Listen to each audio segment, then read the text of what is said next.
Bonjour, chers auditeurs, auditrices, chers frères et sœurs en Christ, mes bien-aimés. Aujourd'hui, je vais vous parler du New Age.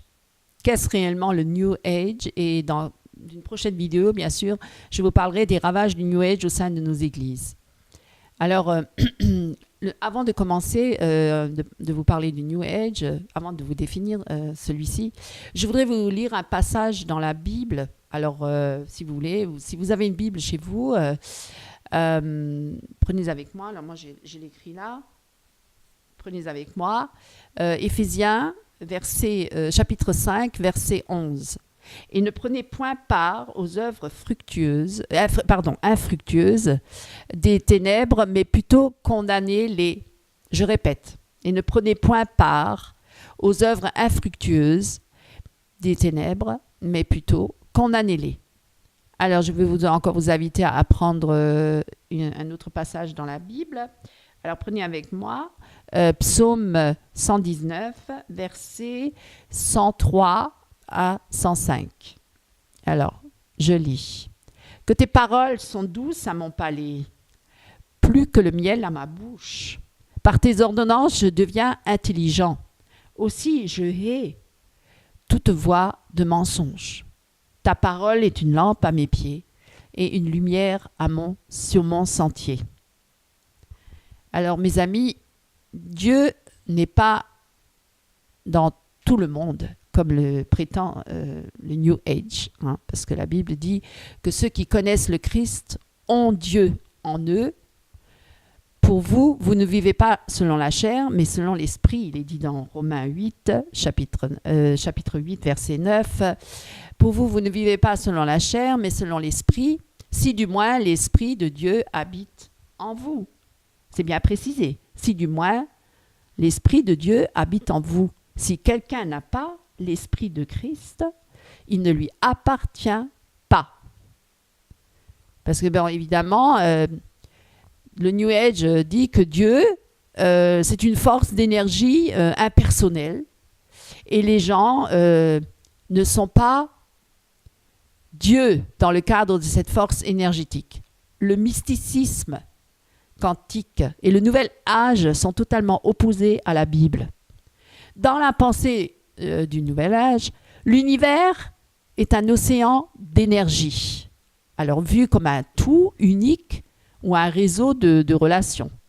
L'énergie qui anime cet organisme unique est l'esprit. C'est ce qu'ils appellent l'esprit. Il n'y a pas d'altérité entre Dieu et ce monde. Le monde, qui est lui-même divin, excusez-moi, suit un processus évolutif allant de la matière inerte à la conscience supérieure et parfaite. Le monde est incréé, éternel et autosuffisant. Le futur du monde dépend d'une dynamique interne qui est nécessairement positive et qui mène à l'unité divine, réconciliée de tout ce qui existe. Donc, ce qui veut dire en clair, c'est que Dieu, il est en tout et en tous. Voilà. Dieu est le monde, l'âme et le corps, l'intelligence et le sentiment, le ciel et la terre forment une seule immense vibration d'énergie. Donc ça voudrait dire en clair que Dieu il est en chacun de nous, même en ceux qui ne sont pas convertis, pas nés de nouveau, qui ne sont pas passés par la repentance, par la croix, ils ont Dieu en eux. D'ailleurs, certaines personnes même le disent, nous sommes Dieu, nous sommes des dieux. Voilà, alors le nouvel âge, il a une préférence marquée pour les religions, d'où les origines, un peu qui tirent ses influences, ses inspirations, sont beaucoup tirées des religions orientales ou pré-chrétiennes. Alors, considérant qu'elles n'ont pas été touchées par les distorsions judéo-chrétiennes, d'où son intérêt pour les antiques rites agricoles et même les cultes de la fécondité Gaïa, la terre, l'eau, voilà, le feu, la mer, la terre, la mer est présentée comme une alternative à Dieu le Père, dont l'image est trop entachée d'une conception patriarcale de domination de l'homme ou sur la femme. Alors, s'il est question de Dieu, ce n'est jamais un Dieu personnel. Le Dieu dont parle le New Age n'est ni personnel ni transcendant. Ce n'est ni le créateur, ni le substantateur aimant de l'univers, mais c'est une énergie impersonnelle, immanente au monde, avec laquelle elle forme une unité cosmique. Voilà, tout est un. Tout est un. Voilà, cette unité est le principe de vie, l'esprit ou âme du monde, comme ils le disent, c'est la somme totale de la conscience existant dans l'univers. En un certain sens, tout est Dieu. Voilà, c'est ce qu'ils disent. Et comme la présence de Dieu se manifeste surtout dans les aspects spirituels de la réalité, on peut dire d'une certaine façon que tout esprit est Dieu. Ah, vous vous rendez compte, mes amis, c'est loin de la vérité biblique. Alors, la personne humaine, elle est considérée là, dans tout ça. Elle essaie par ses moyens, par ses propres forces, de devenir parfaite.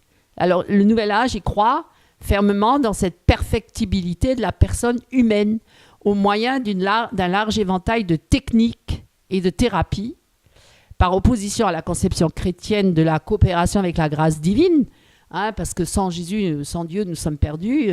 Nous ne pouvons rien faire par nous-mêmes, par nos propres forces, par nos propres efforts. Nous ne pouvons pas nous racheter par nous-mêmes. Voilà, le salut est gratuit, c'est Jésus qui l'a accompli. Et sur la croix, il est mort pour nos péchés. Il a tout accompli sur la croix. Alors que là, non, là, c'est l'homme qui va essayer par ses propres forces de se racheter. Il va s'auto-suggérer, s'auto-sauver, on va dire, le salut par soi-même, par ses propres forces, par ses propres efforts. Et donc, il est généralement d'accord avec, pour dire avec Nietzsche, qui est un philosophe qui est antichrist complet, que le christianisme a empêché, il le dit, le christianisme a empêché la pleine manifestation de l'humanité authentique. Vous vous rendez compte ? Alors, la perfection, dans cette optique New Age, consiste dans la réalisation de soi. Alors déjà, la réalisation de soi, c'est tout à fait à l'opposé de la Bible qui dit « renoncez à vous-même et à vos propres désirs ». Et là, c'est plutôt tout à fait à l'opposé, à l'inverse, c'est la réalisation de soi, suivant un ordre de valeurs que nous créons nous-mêmes et que nous accomplissons par nos propres forces. Aussi peut-on parler d'un moi auto-créateur. Voilà, c'est nous-mêmes, nous sommes nous-mêmes des dieux, et nous sommes Dieu, nous créons les choses, les circonstances, nous créons notre présent, notre avenir. Quelle prétention, mes amis, quelle prétention! Alors qu'on ne maîtrise même pas une journée de notre vie, on n'est pas maître des circonstances, ni de notre avenir, et la mort nous attend dans un détour, et puis voilà, et on est parti. Alors dans ce qui peut être considéré comme une présentation classique du Nouvel Âge, les individus naissent avec une étincelle divine. Alors concept qui est une réminiscence du gnosticisme ancien, la connaissance mystique. Alors, ce qui les relie à l'unité d'un tout, du tout. Ils sont donc vus essentiellement comme des êtres divins. L'homme est divin, c'est certain. Il n'est pas pécheur, il est divin. Alors, bien qu'il participe de cette divinité cosmique à des niveaux de conscience différents. Alors, ils disent que nous sommes co-créateurs, vous vous rendez compte, co-créateurs. Alors, qu'est-ce que l'homme a créé ? Alors, franchement, donnez-moi une seule chose qu'il a créée, à part le matériel. Même le matériel qu'il crée, il l'a tiré des choses naturelles, donc de la terre. Voilà, il ne peut pas créer par lui-même, ça c'est sûr. Alors, nous sommes co-créateurs et nous créons notre propre réalité. Vous vous rendez compte ? Alors, certains auteurs New Age soutiennent que nous choisissons les circonstances de notre vie. Ah bon ? Alors, on subit les choses et puis alors on l'aurait choisi. Nous sommes, nous, à l'heure des masos, parce que certains, ils vivent des situations difficiles, des malheurs et tout. Ils l'auraient choisi. Alors, et même notre état de santé, bon ou mauvais, nous le choisissons. Dans une vision où chaque individu est considéré comme la source créatrice de l'univers. Mais nous devons faire un voyage. Pour découvrir notre place exacte dans l'unité du cosmos. Vous vous rendez compte ? Ce voyage, on appelle ça la psychothérapie. Ah, tiens donc, ça c'est un terme qui commence à être connu. Ça n'existait pas à l'époque de Jésus-Christ. Tout ça, c'est des nouvelles sciences qui sont venues il y a quelques années sur le marché, qui est très fructueux parce que, évidemment, c'est pas gratuit. Les consultations, etc. Comme si ces guérisseurs de l'âme avaient toutes les solutions à tous nos problèmes. Alors qu'à la base, le problème, c'est le péché, mes amis. C'est le péché. Mais ils n'en parlent pas. Ils ne parlent jamais du péché. Non. C'est lié à notre passé, à peut-être nos vies antérieures, à notre karma que nous avons mal fait, etc. Voilà. Il n'y a pas de péché. Le salut, c'est la reconnaissance de la conscience universelle. Il n'y a pas de péché. Voilà. Il n'y a qu'une connaissance imparfaite. Voilà. On fait les choses, on ne sait pas, on s'est trompé, bon, on recommencera.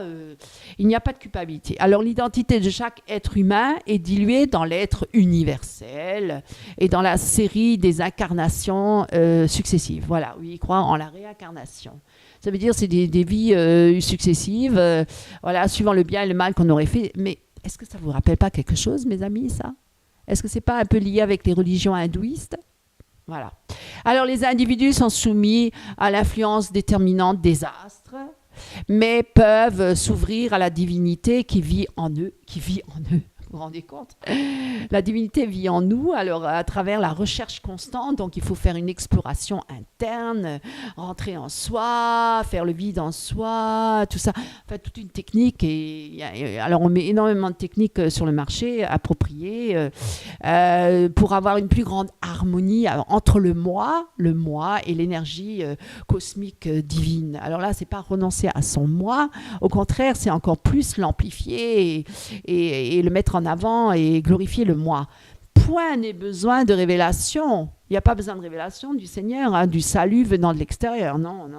Jésus est mort en vain sur la croix, mes amis, avec cette histoire-là. Il suffit de faire l'expérience du salut présent au fond de soi-même. Auto-rédemption. On cherche au fond de soi notre salut. Voilà.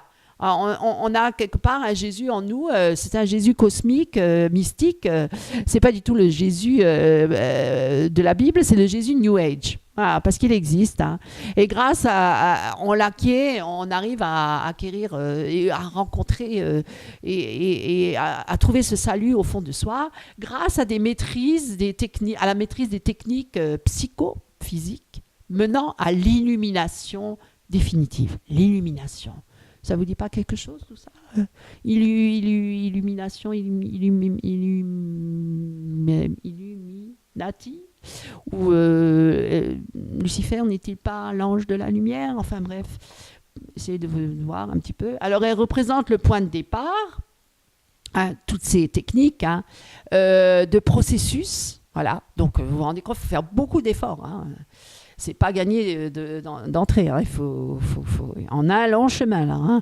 Ça fait peur. Et puis voilà, le point de départ de processus de spiritualisation, de perfectionnement et d'illumination qui contribuent à améliorer la maîtrise de soi et la concentration psychique sur la transformation, une transformation, vous vous rendez compte, auto-suggestive du moi individuel en conscience cosmique.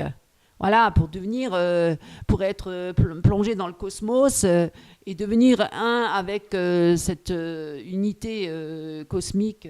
Voilà. La personne humaine est destinée à connaître une série de réincarnations dans lesquelles son âme passera d'un corps à un autre. Il ne s'agit pas ici du cycle du samsara au sens d'une purification comme châtiment, mais d'une montée progressive vers le développement parfait de son potentiel. Voilà. Dis donc, j'ai jamais rien lu de tel dans la Bible. Au contraire, dit misérable que je suis, il n'y a rien de bon en moi, il n'y a rien de bon dans l'homme, le cœur de l'homme est mauvais par-dessus tout. C'est pour ça qu'il a besoin non pas de la rédemption, auto-rédemption, mais du Rédempteur qui est qui? Jésus-Christ de Nazareth, qui a tout accompli sur la croix, qui est mort à notre place pour nos péchés. Voilà, c'est ça le message du salut en Jésus-Christ. Il n'y a pas d'autre salut en dehors de Jésus-Christ. Et eux, ils prétendent, le New Age, qu'il y a un salut en dehors de Jésus-Christ, que c'est l'homme lui-même qui obtient son propre salut. par ses propres efforts, par les techniques qu'on leur place sur le marché, et qui sont d'ailleurs très chères, hein, évidemment. Donc, ils pensent arriver au nirvana, on allait presque dire, au summum. On fait appel à la psychologie pour expliquer l'élargissement de la conscience comme expérience mystique. On y a introduit le yoga, le zen, la méditation transcendantale et les exercices tantriques qui mènent à l'expérience de la pleine réalisation toujours de soi, hein, ou une illumination. En arriver à une illumination. Alors, tout ça, c'est un long cheminement. Les expériences extraordinaires sur ce cheminement-là, le rebirthing qui consiste à revivre sa propre naissance. Vous vous rendez compte, hein, quand j'étais dans le ventre de ma mère, je dois revivre tout ça, vivre les portes de la mort, les voyages aux portes de la mort. Ah tiens, donc, ça ne me rappelle pas quelque chose, certains aussi qui disent qu'ils ont vu l'enfer et le paradis. Enfin, moi, je dis rien. Hein, je remets ça entre les mains du Seigneur. Je ne suis pas Dieu. Alors, le biofeedback, hein, retour en arrière aussi, dans notre passé. Même la danse, hein, une danse un peu aussi à entrer en transe et tout ça. Et même les drogues. Les drogues sont les bienvenues et aussi pour les expériences psychédéliques et tout ce qui peut produire une altération, hein, de l'état de conscience. Voilà. Tiens donc, on n'est plus maître de soi, là, on a une altération de la conscience, d'état de conscience, alors que Dieu, au départ, il nous a donné une conscience, et une conscience qui devait rester saine, hein, qui ne devait pas être altérée. Altération, ça ne vous rappelle pas quelque chose peut-être? Mind control, contrôle mental, on en parle de plus en plus, hein. Justement là il y a altération, il y a justement tout ce côté altération de la conscience, hein, de l'état de conscience. Pour mener à quoi? C'est quoi le but? Le but là derrière, tout ça c'est très diabolique, hein. Pour mener, qui mène à la conscience de l'unité, à l'illumination. Et comme il y a un seul esprit, certaines personnes peuvent servir de canal pour approcher les êtres supérieurs. C'est pas un peu côté médiumnique, hein, voilà, médium. Chaque partie de cet unique être universel est reliée à toutes les autres parties.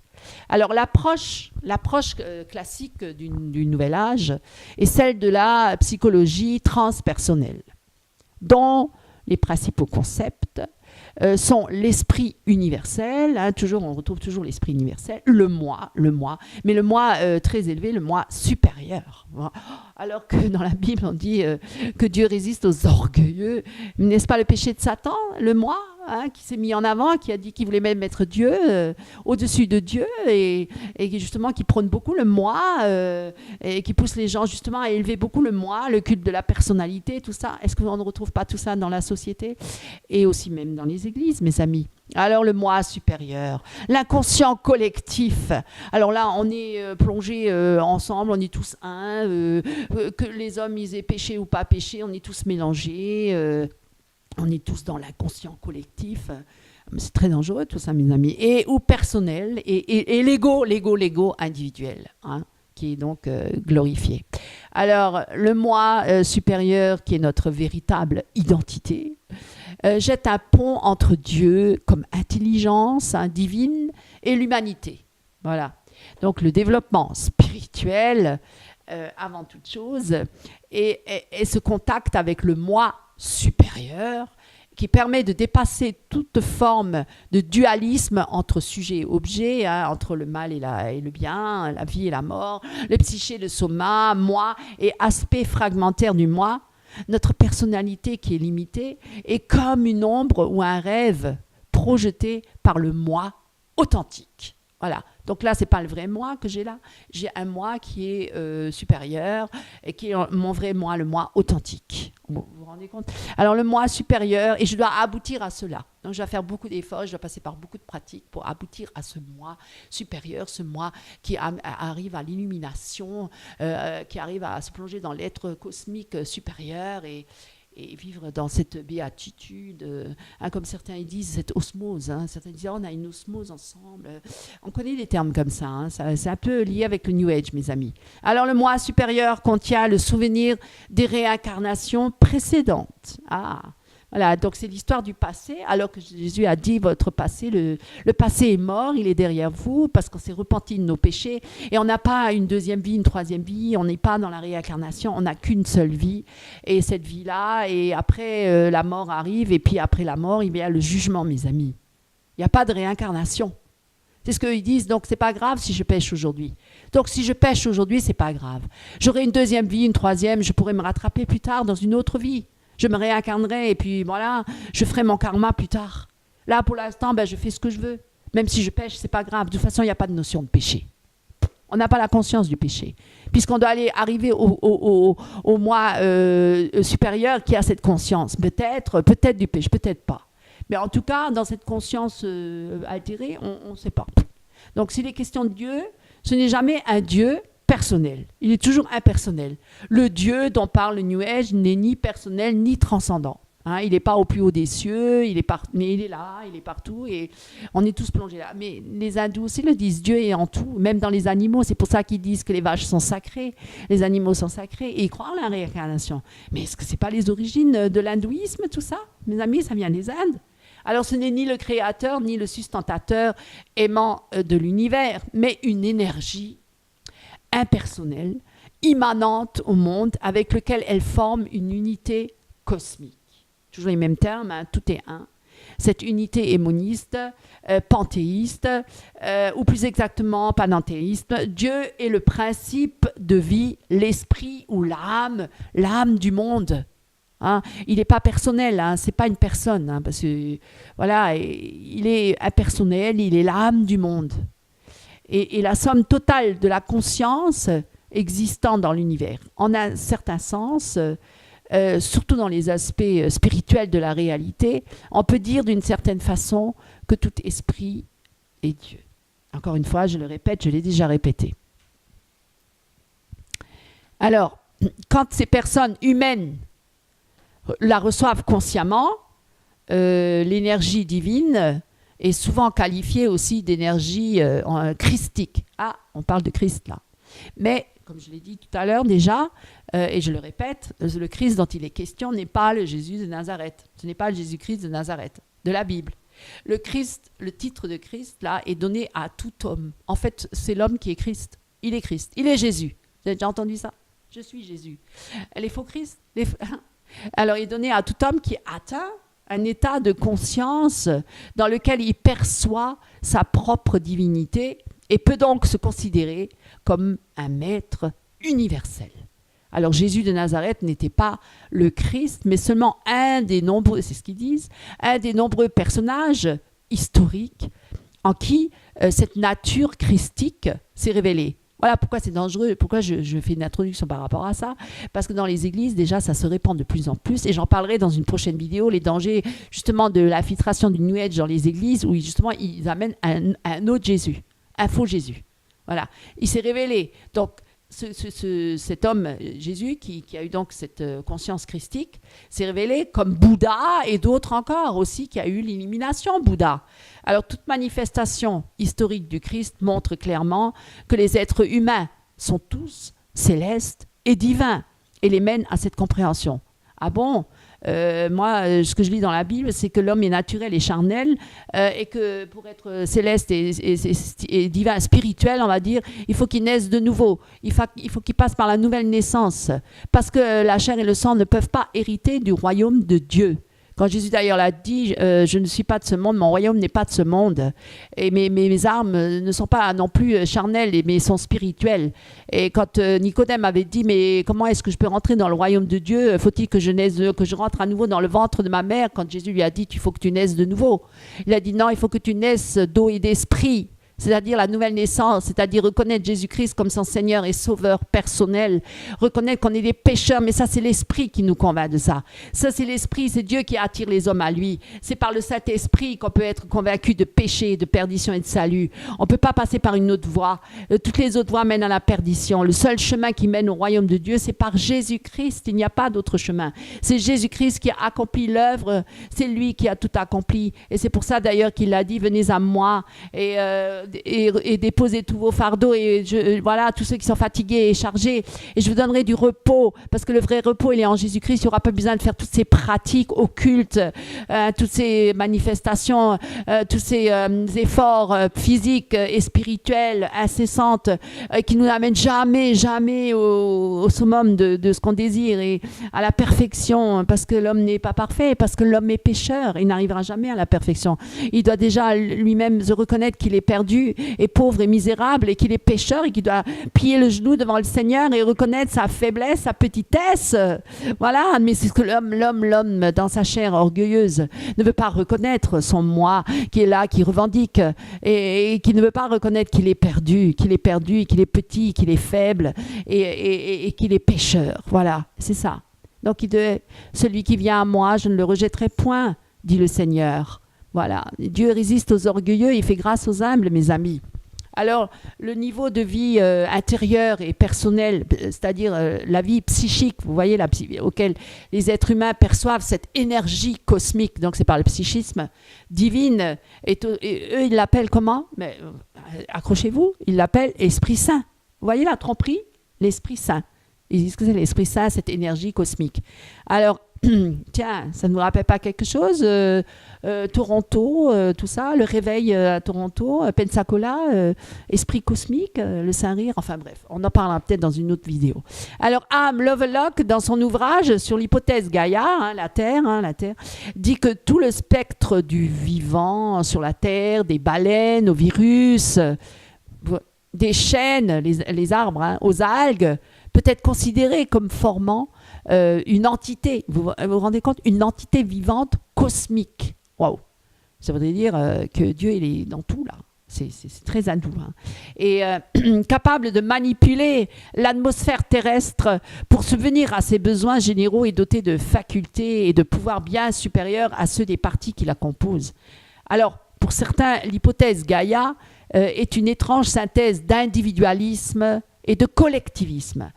D'où d'ailleurs l'invention de ce mouvement de, comment on a appelé ça, ceux qui sont pour le vert, hein, c'est, je sais pas, le mouvement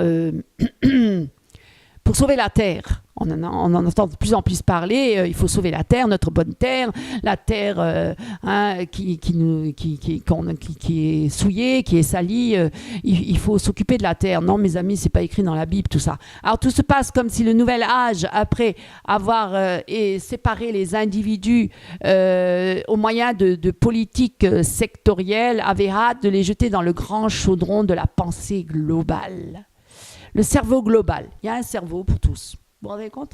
C'est un cerveau. D'ailleurs, certains disent même quoi? Le grand architecte. Ah, ça ne vous rappelle pas quelque chose, tout ça? Oui, je pense qu'il y a un Dieu qui existe quelque part, une pensée universelle, une force cosmique, le grand architecte. Ah, c'est un peu connotation un peu franc-maçon aussi. Le cerveau global.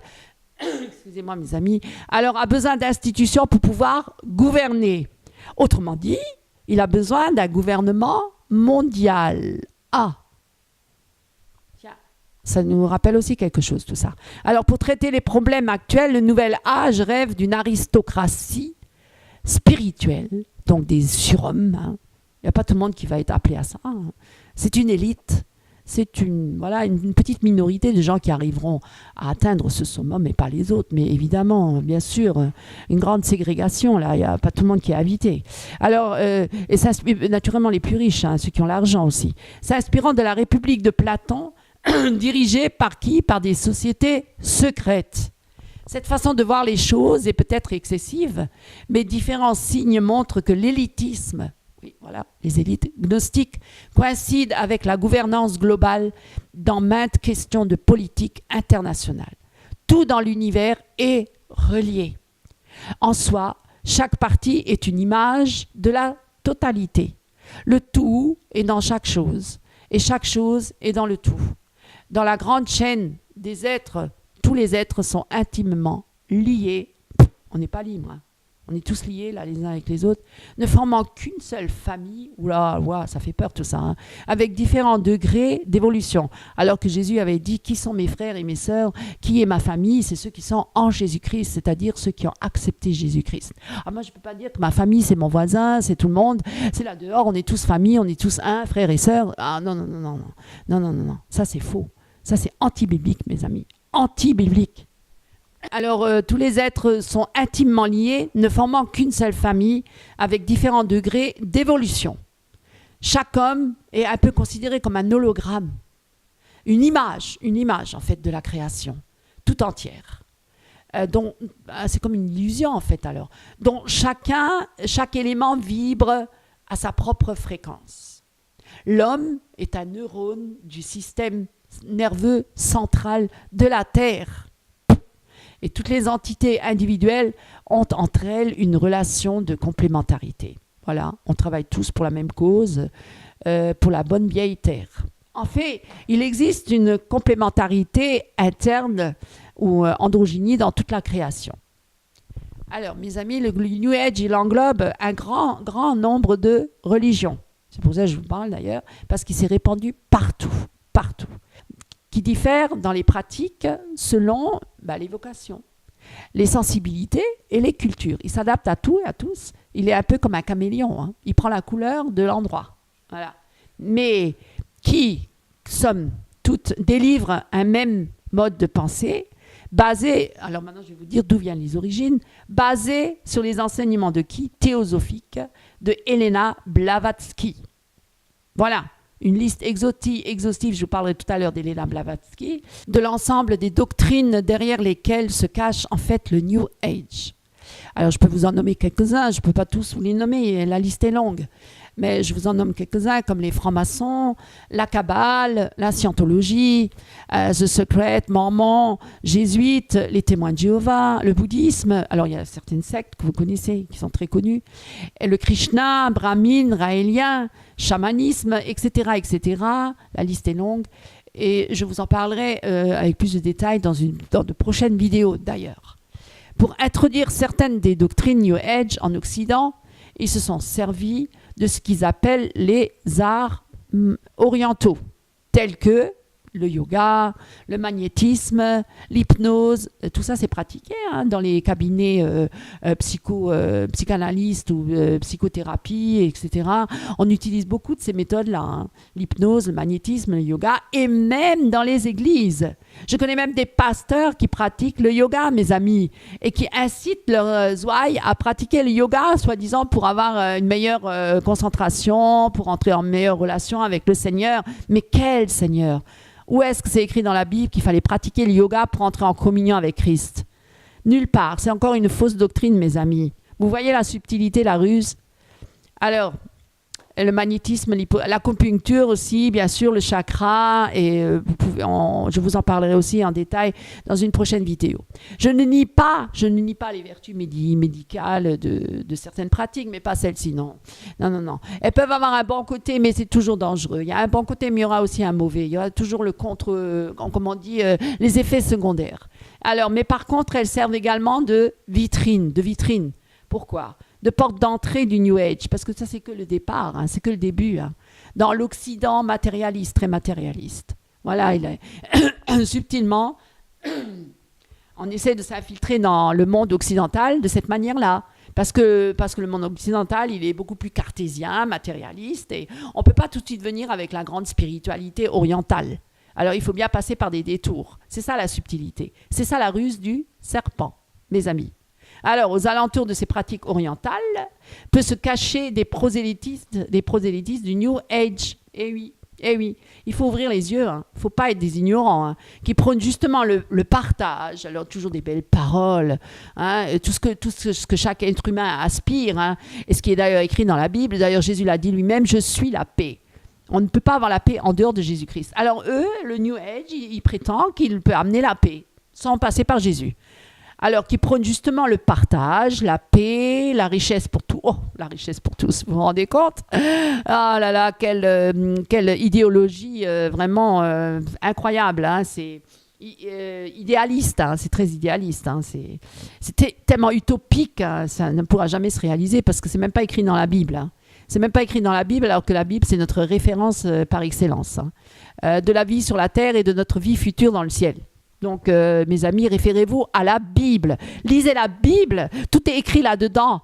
Hein. Le Seigneur nous a laissé un testament, c'est pas pour rien, c'est justement pour que nous soyons éclairés. Et il est toujours dit, comme les Béréens, examinez les Écritures et voyez que tout ce qu'on vous raconte et tout ce qu'on vous dit, examinez-le à la lumière des saintes Écritures. Mes amis, ouvrez les yeux, ne soyez pas comme des moutons ou comme des autruches avec la tête dans le sable, on voit rien, on n'entend rien, on comprend rien, mais on adopte tout. Non, vous avez une intelligence, vous avez une réflexion, Dieu vous a donné tout cela. Utilisez dans le bon sens, mes amis.